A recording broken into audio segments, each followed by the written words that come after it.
Bienvenidos a una nueva entrevista con Redacción Médica. En esta ocasión estará con nosotros la consejera de Salud del País Vasco, Gotzone Sagardui. En esta entrevista se abordarán temas como el déficit generalizado de profesionales sanitarios que sufre el Sistema Nacional de Salud, la posibilidad de que el Gobierno vasco pueda hacer estatutarios o funcionarios a profesionales sanitarios extracomunitarios y analizaremos también la nueva Ley de Salud Pública vasca. Del mismo modo le preguntaremos sobre más temas como la jornada de 4 días o 32 horas en sanidad o si el último aumento de plazas en Osakidetza, el mayor en los últimos 20 años, vendrá acompañado también de mejoras retributivas.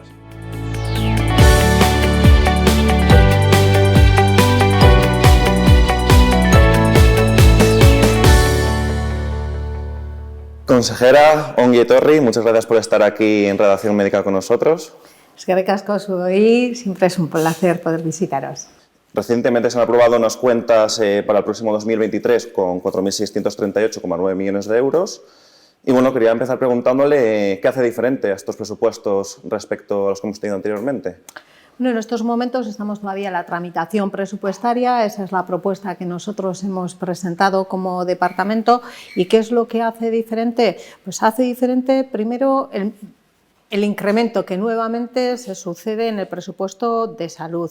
Un incremento en estos tiempos de una situación compleja a nivel mundial, de una situación de crisis y de mucha incertidumbre, de casi un 6%, que se suman los incrementos graduales que hemos tenido en años anteriores. Hace también de especial que superamos los 2.000 euros por habitante en inversión en salud, esto es, de inversión per cápita, 2.114 euros concretamente. Veníamos de incrementos graduales en los que han sido además permanentes y en los que Euskadi se destacaba por ser la comunidad que más inversión hacía en salud por cada habitante. Este año superamos la barrera de los 2.000, son 2.114. Yo creo que es una muestra del gran compromiso que tiene el gobierno vasco por el cuidado de las personas. De todo el presupuesto global del gobierno, 8 de cada 10 euros se dedican al ámbito social y dentro de ello, indudablemente, la apuesta por la salud es clara y permanente. Además, yo diría que también, si ahondamos un poco más en los presupuestos, hay algunas características que lo hacen diferente respecto a otros presupuestos, como es la apuesta por la investigación, en la que se aprecia un incremento de un 17% de los fondos destinados a investigar, con más de 2 millones dedicados específicamente para las terapias avanzadas, que es uno de los retos que tenemos, ¿no? Y que es especialmente importante en sistemas como el nuestro, en el que más del 90% de la prestación sanitaria se hace desde el Servicio Público de Salud, desde Osakidetza, con estándares de universalidad, de equidad, de eficiencia y de calidad, de excelencia, de los que siempre nos hemos beneficiado en Euskadi y de los que nos queremos seguir beneficiando en Euskadi. De hecho, de los presupuestos del Departamento de Salud, de esos 4.600, casi 40 millones que usted ha mencionado, 3.608 millones más o menos van destinados al Servicio Público de Salud, a Osakidetza, con dos grandes apartados. Uno, el apartado dedicado a los y las profesionales, ¿no?, a los recursos humanos, que es el mejor bien que tenemos todos los servicios de salud, y a las inversiones. 117 millones en inversiones para mejorar lo que tenemos, para ganar aún más en excelencia. Yo creo que son las características destacables de esta nueva apuesta por la salud en Euskadi. Esta misma semana se ha dado un paso al frente hacia la aprobación del proyecto de ley de empleo público del País Vasco. Se presentará próximamente en el Parlamento para su votación. Y esta normativa, como principal novedad, incluye que se pueda hacer estatutarios o funcionarios a los profesionales sanitarios extracomunitarios. Una medida que además es pionera en España. ¿Por qué cree que es necesaria una norma así en estos momentos? Yo creo que hay que contextualizarlo dentro del ámbito de toda la función pública, del ámbito de la globalización a la que todos y todas en todos los ámbitos de la vida nos estamos enfrentando y de la movilidad que tenemos. La movilidad ahora de profesionales en cualquier ámbito es mayor de la que se tenían algunos años y eso requiere pues también de planteamientos y reflexiones al respecto. Nosotros como Departamento de Salud, todas aquellas medidas que puedan facilitarnos herramientas que podamos utilizar para mejorar el servicio de salud, las valoramos como positivas, ¿no? Que se tienen que contemplar y que luego, si la ley lo permite, se valorarán para adoptarlas o no. Sabemos que en estos momentos estamos en un momento en el cual hay una escasez de profesionales, especialmente de algunos profesionales en algunas especialidades, y hay que mirar cuál es el conjunto de medidas, porque una única medida además no solucionaría esta o cualquier otra, no soluciona el problema común que si tenemos todos los servicios de salud de las comunidades en el territorio español, pero también en Europa, que es la falta de profesionales en la atención primaria, en la pediatría, en la enfermería, ¿no? Creo que hay que contemplar todo el conjunto de medidas que puedan ayudar.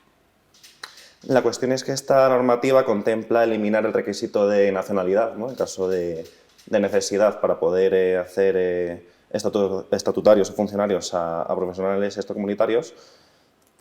¿Las comunidades autónomas tienen este tipo de competencias? ¿Pueden actuar en este tipo de materias? Bueno, indudablemente, como le decía antes, no son medidas únicas las que se tienen que adoptar para que puedan facilitar soluciones. Cada uno, en el ámbito de su competencia, adoptan las que abren los caminos a que se puedan plantear nuevas soluciones. Pero hay otras competencias que no son de las comunidades y que también tendrán que ser revisadas por quien corresponda. Hablemos del caso del reconocimiento de profesionales extracomunitarios o hablemos del reconocimiento de las propias titulaciones, por ejemplo, o de los sistemas de acreditación docente o de la organización de las unidades de docencia. Hay muchos. Hablaba de acreditación de unidades docentes o, por ejemplo, también se está hablando mucho últimamente de la homologación de extracomunitarios, que las competencias recaigan en manos de las comunidades autónomas. No sé si usted es partidaria de que las consejerías de salud autonómicas tienen más competencias en todos estos asuntos que hemos comentado. Nosotros sí venimos hablando con el Ministerio en que creemos que tenemos que tener mayores competencias a la hora de la formación de los especialistas, atendiendo a las necesidades y las características de cada sistema de salud. Y que, por ejemplo, el planteamiento que se hace de acreditación de las unidades docentes es uno único que puede no ser el adecuado para el sistema de salud de la comunidad. ¿Por qué? Porque son distintos, no hay dos sistemas iguales. Eso vamos a empezar por ahí. Segundo, porque somos quienes mejor conocemos cuáles son las necesidades y podemos, por lo tanto, adaptar tanto las oportunidades que tenemos para contribuir a esa formación como las necesidades que año a año nos van surgiendo, pero que ya tenemos previstas porque hacemos planificación de futuro. Eso nos dotaría indudablemente de una mayor agilidad. Incluso a la hora de hablar del contenido de ese traslado. Eso no quita para que además haya que tener una visión más global de todo lo que puede aportar oportunidades que sea trabajo en común entre distintas comunidades o aspectos que se puedan trabajar conjuntamente. Hoy por hoy, desde luego, el tema de la acreditación es algo que corresponde al Ministerio, pero podemos trabajar y avanzar en cuáles sean esos criterios, en cómo se realizan esas homologaciones. Yo creo que hay espacio para todos y todas, aunque, insisto, sí es cierto que nosotros venimos trabajando con el Ministerio y pidiéndole al Ministerio que hagamos una revisión de los modelos actuales. Siguiendo con los proyectos de ley, sobre la mesa también está la Ley de Salud Pública, que, entre otras novedades, recoge la obligatoriedad de vacunarse en casos de emergencia sanitaria o pandemia. También se contemplan un paquete de medidas, como la limitación de la libertad de movimiento, y en este sentido, juristas consultados por este diario alertan de un posible complicado encaje constitucional de este tipo de medidas. No sé cómo valora esta situación? Bueno, nosotros hemos elaborado una propuesta de ley de salud pública con todas las garantías que entendemos podemos ejercer desde nuestra competencia, con los análisis también de nuestros propios servicios jurídicos. No son leyes que el Departamento de Salud promulgue solamente desde el punto de vista de lo que puede corresponder al desarrollo de sistemas de salud. Entendemos que además hay que aprender de lo que hemos vivido, y una de las cosas que durante la pandemia se evidenció fue la falta de herramientas que teníamos las comunidades autónomas para poder adoptar decisiones que se han visto además.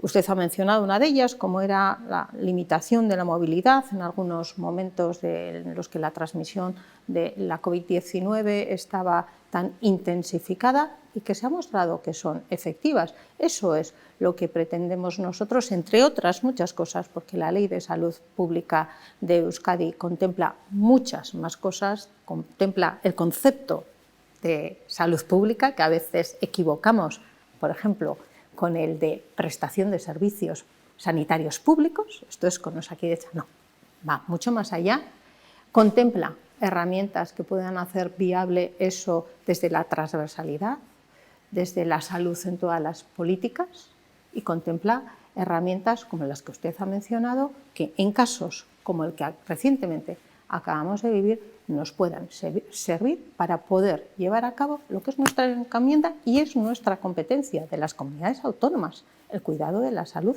de nuestros habitantes, de nuestros ciudadanos y ciudadanas de Euskadi.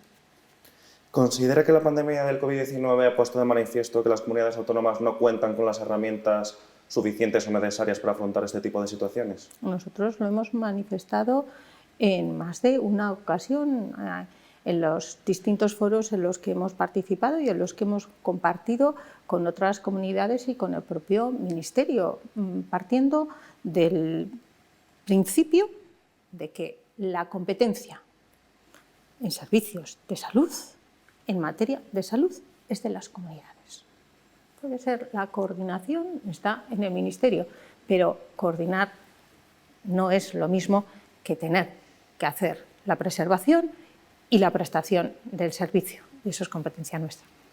En este sentido hemos visto diferentes manifestaciones sanitarias a lo largo de toda la geografía española, más concretamente en Cantabria y en Madrid en los últimos días, para protestar precisamente contra problemas que son comunes como la falta de profesionales sanitarios.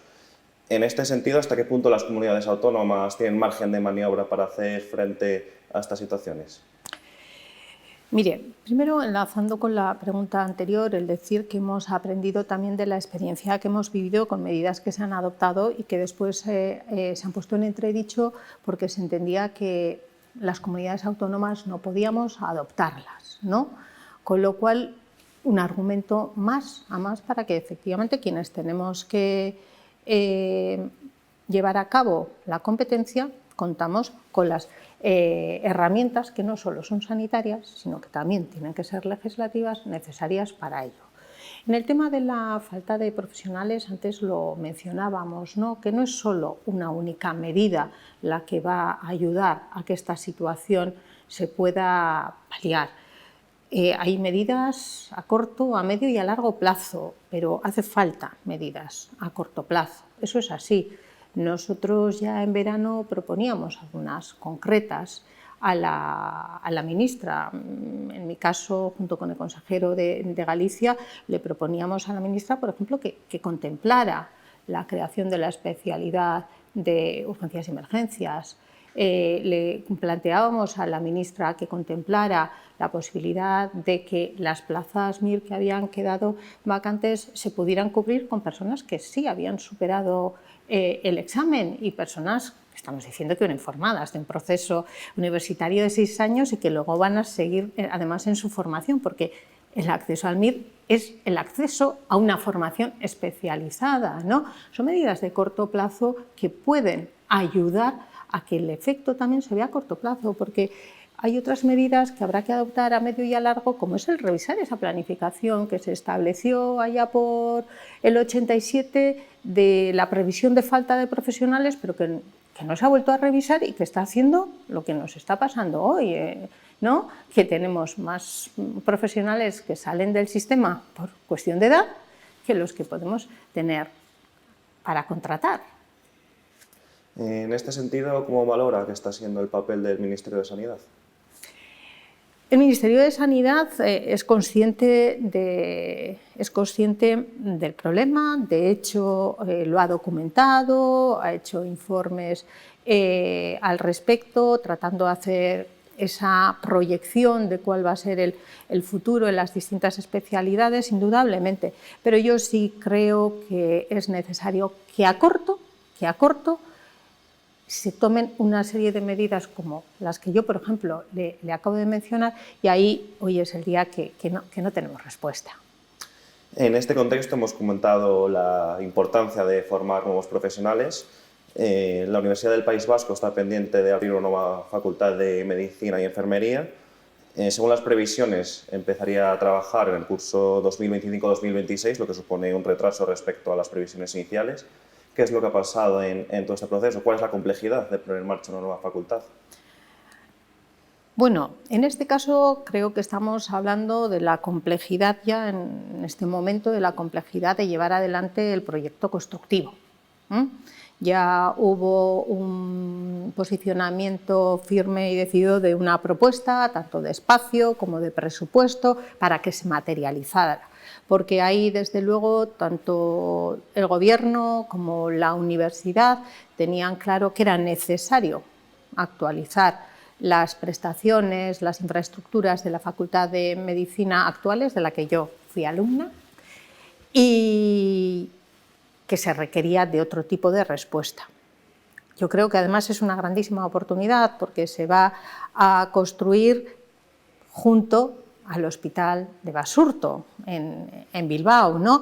Y eso es una oportunidad para los y las estudiantes, pero también lo es para nuestro hospital, porque la generación del conocimiento, la cercanía, también luego genera vínculos que permiten poder ahondar en la investigación, poder comunicarse mejor. Yo creo que es una gran oportunidad para las dos comunidades, tanto la educativa como la asistencial, pero no nos podemos abstraer del momento en el que vivimos, en el que la crisis mundial, la guerra de Ucrania está teniendo un efecto económico en todos los ámbitos de nuestra vida, en todos. Y eso es lo que ha ocurrido con el proyecto que tenía licitado la Universidad del País Vasco.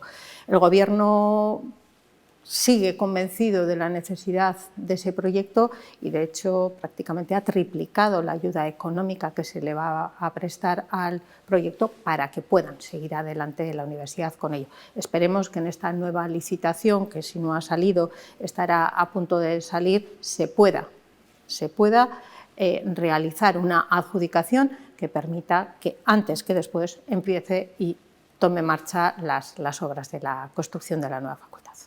Cada vez son más países que han empezado a implantar la jornada de 4 días o 32 horas. En España ya tenemos algún caso piloto como de la Comunidad Valenciana.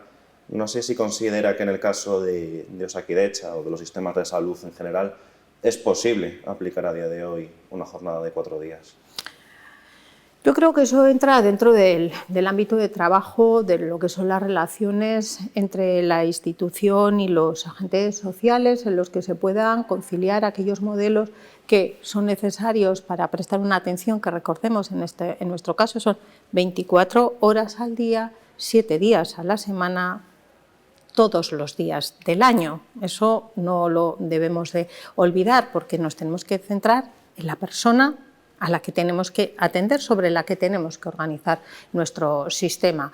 Hemos avanzado en medidas de conciliación con las nuevas situaciones de las familias o las nuevas configuraciones de las familias, para poder favorecer esa equidad entre mujeres y hombres a la hora de atender a las obligaciones familiares y poder tener su desarrollo profesional. Y eso ha ido habilitando nuevos modelos de relación. Este modelo en concreto que me plantea es una posibilidad a trabajar que habría que ver luego si efectivamente puede responder a las necesidades que tenemos de ese servicio continuado. Yo lo contemplo así. En este caso, ¿el Departamento de Salud estaría abierta a la posibilidad de estudiar su implementación a corto o medio plazo? Lo que hay que hacer es primero trabajar, sentar las bases de un diálogo entre dos partes para ver cuáles son los beneficios y eso realmente corresponde a las demandas también que puedan tener los y las profesionales. Nosotros hemos adecuado, por ejemplo, la oferta de contratos a los MIRES que finalizaban su trabajo, un poco adaptándonos también a las expectativas que ellos y ellas tenían, y se han implementado nuevas fórmulas para tratar de facilitarlo. Yo creo que entra en ese ámbito del diálogo, ¿no?, entre las partes, el valorar esto, pero habría que hacer primero también un planteamiento en términos de plantilla, esto qué es lo que supone, si efectivamente puede responder a las necesidades, teniendo en cuenta también un momento como en el que estamos, en el que algunas especialidades pues, no cuentan con el número de profesionales que nosotros quisiéramos tener contratados. Volviendo otra vez a la Comunidad Valenciana, la Consejería de Sanidad estudia que el valenciano en las OPEs puntúe el triple que un doctorado. No sé si en este sentido el Departamento de Salud del País Vasco contempla una medida similar.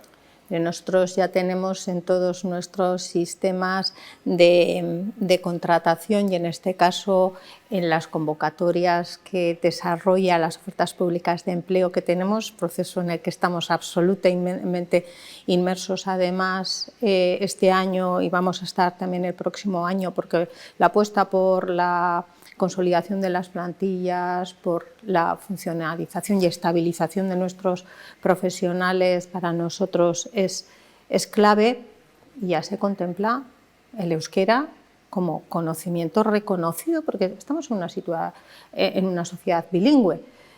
Lo que sí le puedo decir es que no creo que una lengua puede en ningún momento constituirse en una herramienta política cuando estamos hablando de la aplicación en cualquier sistema de reconocimiento de profesionales, que en Euskadi ese debate no es tal y que el euskera no es ningún impedimento en contra de lo que algunas voces han reclamado en algún momento en estos últimos años para poder trabajar en Osakidetza.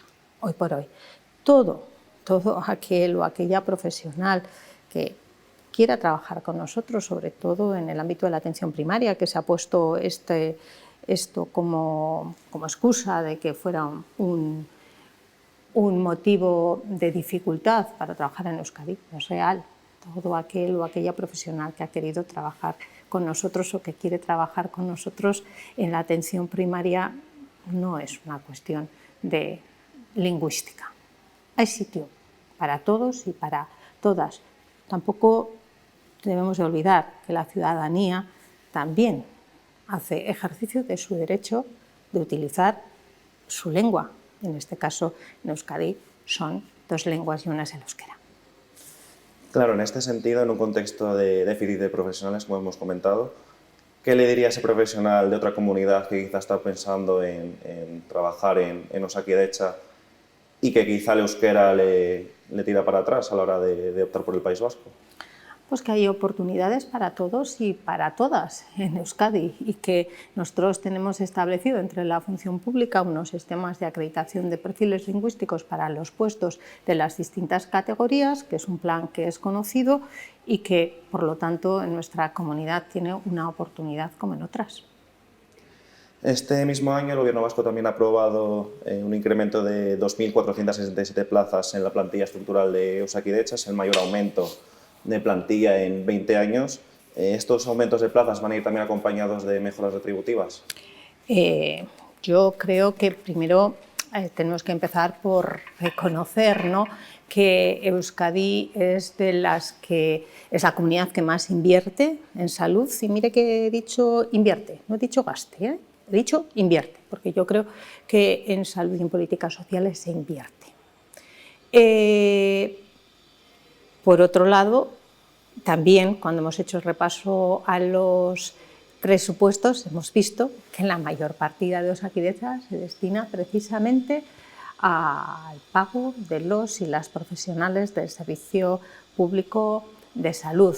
Y luego también tenemos las comparativas en las que se ve cuánto es lo que se paga en nuestra comunidad, en las distintas categorías, eso es público, y lo que se paga en otras comunidades. No es una cuestión de entrar aquí el litigio, hay que ver también el contexto de dónde se desarrolla luego la vida de esos y esas profesionales.